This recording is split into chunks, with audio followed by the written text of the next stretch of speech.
чанд сол аст Сабоҳат Сангова аз масъулияте ки як зани лӯлӣ дар оила дошт озод аст. Фарзандон нагузоштанд дигар ба талбандагӣ биравад. даф кардан адерда очаго дигалин ченагер гуфт барои мо шуди фарзанда калон шудем гуфт мо ба айб гуфт линча каде таёгада кӯ бурда маҳкам када гур када омада тамом када моча адерда буромада наве тонаго халташа кова ёва гуфт ако абаво биви мондаги халтаво теоқачи мекуна бачам.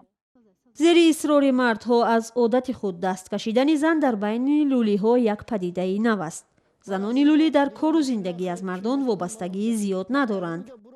ما میرفته واگا مجبور میکردن میگفتن که پیش خیلی خورجی مونو مردا که دسته بد میکنه یا را برو شهر برو گرد گفته یه بیچاره مردا که یگا اون قبل میزدم خدا با خواهش خداشو میبردم زرکو.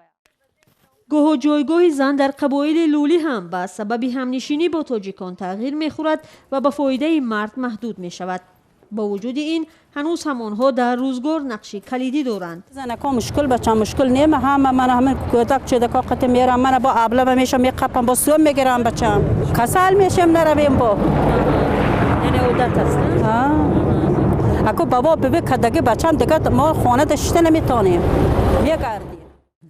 خواندن زنی لولی شرط نیست. کسی هم او را مجبور نمیتواند کند که به مکتب برود. انتخاب در دست خود دختر است.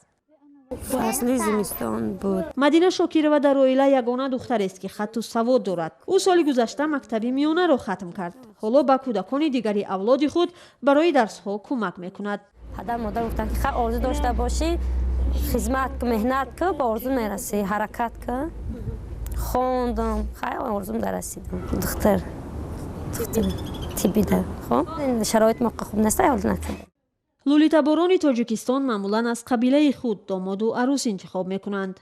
دخترها معمولا در 15-16 سالگی اویله‌دار میشوند یا با دوست داشته خود برآمده میروند.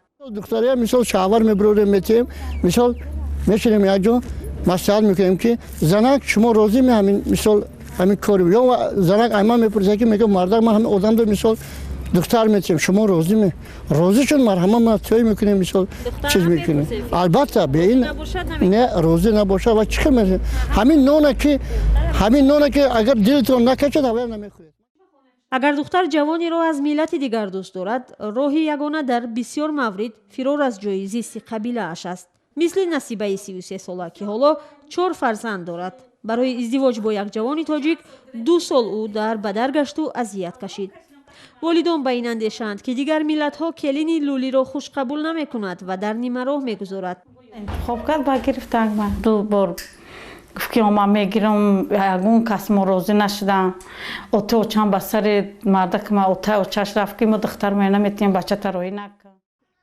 با همه تفاوت در بعضی پهلوهای زندگی و عائله‌داری، قشاقی، سرفرزندی و طلبندگی، آرزوهای زنان و دختران این قبیله از زنان دیگر در تاجیکستان فرق زیاد ندارد.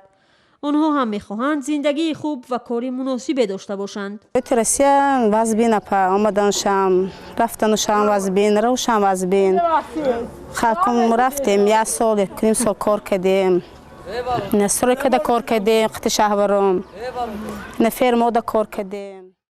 نسل نوی زنانی لولی هم که برخی ضد ادامه کسبی اولادی خودند میخواهند از اولاد آنها به ویژه از میان زنان دادستان و معلم و دخترهای نامدار بیرون آیند و زندگی آنها هم رنگی دیگر گیرد. خنکیه گرمیه بیچاره ده کشتلاشون کشول گودکاشون نکنه نمیکاره. میخوام که مکتب خونن دختراشون در مکتب داخلشن یا جوان کار کنه ای طرف همین جوی اولاد دنبوره که بگه که اینه یا سودیا یا پرکرور یا ملیسا یا معلم. طبق حساب‌های تخمینی در تاجیکستان شماره لولیان به بیش از 30,000 نفر میرسد. سازمانی ملل متحد از حکومت تاجیکستان خواسته است به شرایط زندگی زنان لولی دقت دهد.